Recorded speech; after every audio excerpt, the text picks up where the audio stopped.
विष्णु की कृपा सदैव बनी रहे। तो आज हम सुनेंगे निर्जला एकादशी की पौराणिक कथा। सभी एकादशियों में से निर्जला एकादशी को सबसे बड़ी एकादशी माना जाता है। इस एकादशी का व्रत विधि विधान और नियम पूर्वक करने से साल की सभी एकादशियों का पूर्ण फल प्राप्त होता है। तो चलिए इसकी पावन कथा को शुरू करते हैं। एकादशी की कथा सुनने से पहले हम एक गरीब ब्राह्मण और भगवान विष्णु की कथा को सुनेंगे, तो इस कथा को अंत तक पूरा सुनिएगा। एक गांव में भोला नाम का एक गरीब ब्राह्मण रहता था। उसे शास्त्रों का बहुत ज्ञान था। उसके पास गांव का कोई व्यक्ति कुछ पूछने आता तो वह उसकी परेशानी का उपाय बता देता। एक दिन उसकी पत्नी ने कहा, आप जो सबको उपाय बताते रहते हो, यह सब लोगों को मूर्ख बनाते हो या इन सब में कोई सच्चाई भी है? तब उसने कहा कि तुम मेरी धर्म पत्नी होकर मेरी शिक्षा पर प्रश्न चिन्ह लगा रही हो। मेरी बात कभी झूठी नहीं होती। तब उसकी पत्नी ने कहा, तो फिर अपने लिए कोई उपाय क्यों नहीं करते? तुम्हें दिखाई नहीं देता कि हम कितने गरीब हैं? तब ब्राह्मण ने कहा, अमीरी गरीबी की माया तो मेरे श्री हरि जाने, लेकिन एक बात तो है, उन्होंने आज तक हमें भूखा नहीं सोने दिया। तब उसकी पत्नी ने कहा, एक दिन ऐसा भी आएगा कि गांव में आपको कोई भी नहीं पूछेगा, तब भूखा ही सोना पड़ेगा। इसी तरह वह ब्राह्मण भगवान विष्णु की भक्ति में लीन रहकर गुजर बसर कर रहा था। तभी एक दिन उसके पास एक सेठ जी आए। उन्होंने कहा, मेरे पास बहुत पैसा है, लेकिन सुख भोगने के लिए संतान नहीं है। मेरा क्या कसूर है जो मुझे संतान का सुख प्राप्त नहीं हो रहा?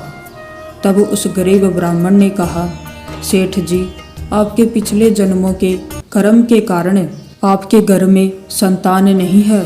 पिछले जन्म में आप एक शिकारी थे। आपने एक चिड़िया को मार दिया था। वह अपने बच्चों के लिए दाना लेने गई थी, जिससे उसके बच्चे भूख से तड़प कर मर गए। इसी कारण इस जन्म में आपको संतान का सुख नहीं मिल पाया है। तब सेठ जी ने कहा, पंडित जी, कोई तो उपाय होगा। तब ब्राह्मण ने कहा, सेठ जी, जब आपके पाप कर्म समाप्त हो जाएंगे तो आपको यह सुख मिल सकता है। इसके लिए इंतजार करना होगा। सेठ जी ने कहा, मैं आपका घर धन दौलत से भर दूंगा, किंतु मेरे घर में संतान होने का कोई उपाय बता दीजिए। यह सुनकर ब्राह्मण को गुस्सा आ गया। उसने कहा, तुम मुझे धन से खरीदना चाहते हो, चले जाओ यहाँ से। उसके जाने के बाद उसकी पत्नी ने कहा, जब वह सेठ धन देने को तैयार था तो तुम्हें क्या हो गया था? उसे उल्टा सीधा कुछ भी उपाय बता देते। तब ब्राह्मण ने कहा, श्री हरि विष्णु का भक्त हूँ, झूठ बोलकर पाप की कमाई नहीं कर सकता। यदि तुम्हें मेरे साथ रहना है तो रहो, नहीं तो चली जाओ यहाँ से। यह सुनकर उसकी पत्नी को बहुत गुस्सा आया, लेकिन वह कुछ नहीं बोली और चुपचाप अपने घर के कामों में लग गई।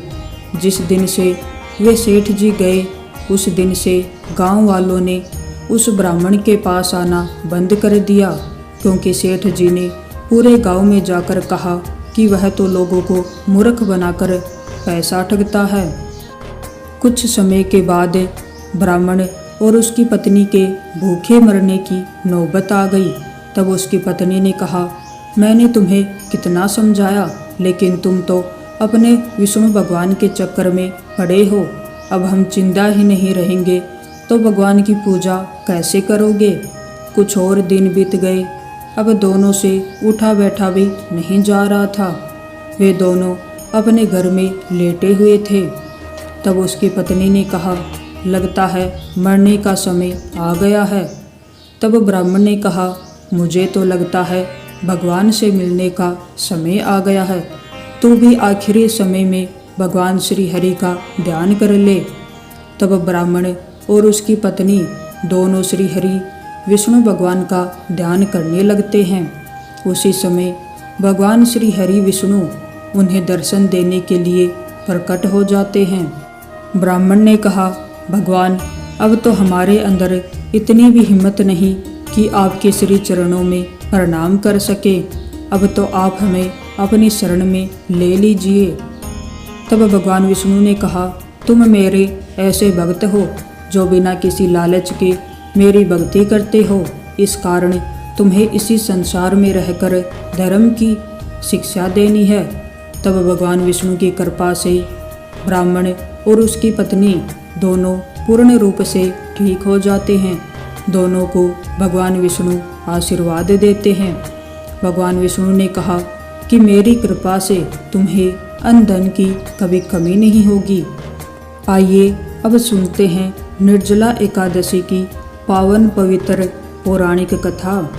एक समय की बात है, भीमसेन व्यास जी से कहने लगे कि हे पितामह, भ्राता युधिष्ठिर, माता कुंती, द्रौपदी, अर्जुन, नकुल और सहदेव आदि सब एकादशी का व्रत करने को कहते हैं, परंतु महाराज मैं उनसे कहता हूँ कि भाई, मैं भगवान की शक्ति पूजा आदि तो कर सकता हूँ, दान भी दे सकता हूँ, परंतु भोजन के बिना नहीं रह सकता।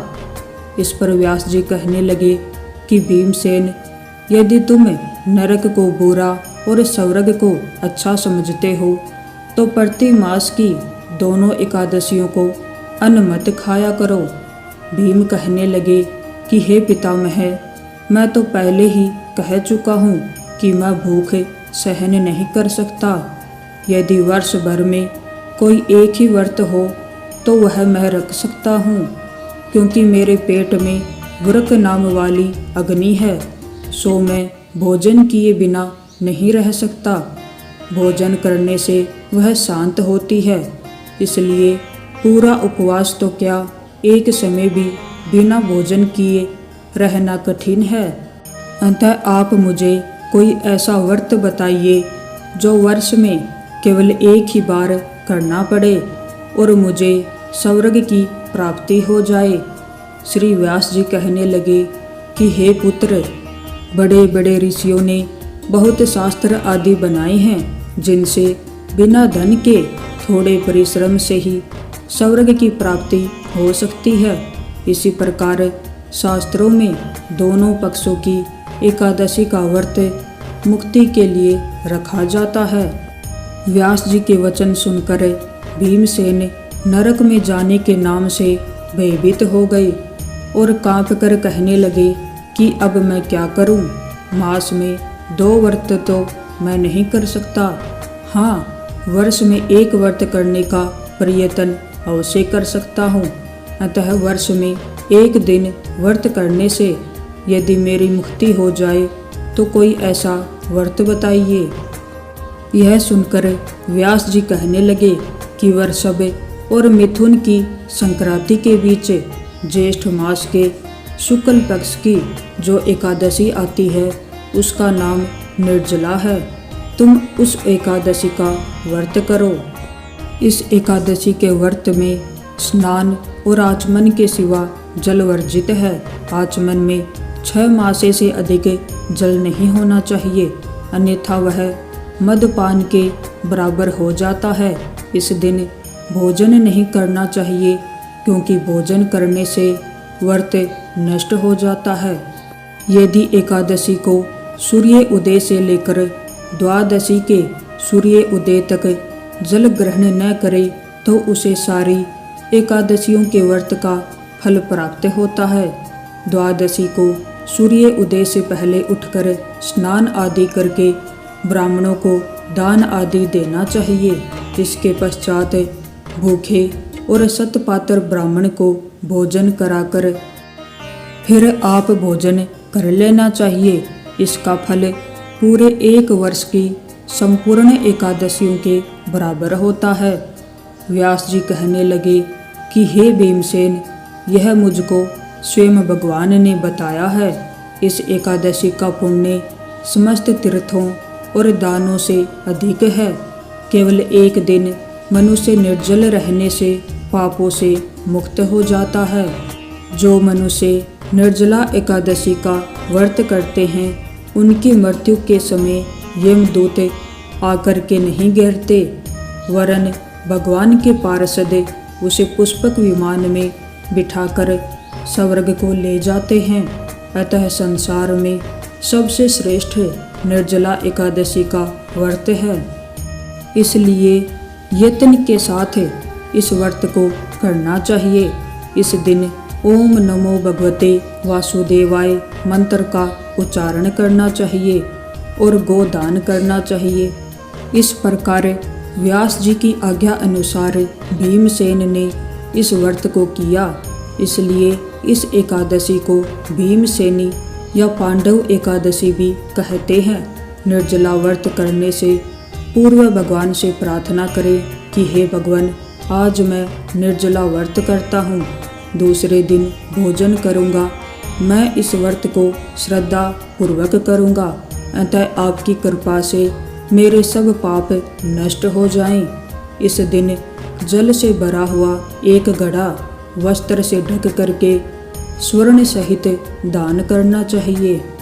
जो मनुष्य इस व्रत को करते हैं उनको करोड़ों पल सोने के दान का फल मिलता है, और जो इस दिन यज्ञ आदि करते हैं उनके फल का तो वर्णन ही नहीं किया जा सकता। इस एकादशी के व्रत से मनुष्य विष्णु लोक को प्राप्त होता है। जो मनुष्य इस दिन अन्न खाते हैं वे चांडाल के समान हैं, अतः वे नरक में जाते हैं। जिसने निर्जला एकादशी का व्रत किया है वह चाहे ब्रह्म हत्यारा हो, मद्यपान करता हो, चोरी की हो या गुरु के साथ द्वेष किया हो, मगर इस व्रत के प्रभाव से स्वर्ग जाता है। हे कुंती पुत्र, जो पुरुष या स्त्री श्रद्धा पूर्वक इस व्रत को करते हैं उन्हें निम्न कर्म करने चाहिए। प्रथम भगवान का पूजन, फिर गोदान, ब्राह्मणों को मिष्ठान व दक्षिणा देनी चाहिए तथा जल से भरे कलश का दान जरूर करना चाहिए। निर्जला के दिन अन्न, वस्त्र, उपहार आदि का दान भी करना चाहिए। जो मनुष्य भक्ति पूर्वक इस कथा को पढ़ते हैं अथवा सुनते हैं उन्हें निश्चय ही स्वर्ग की प्राप्ति होती है। तो ये थी निर्जला एकादशी की पौराणिक कथा। अगर आपको ये कथा अच्छी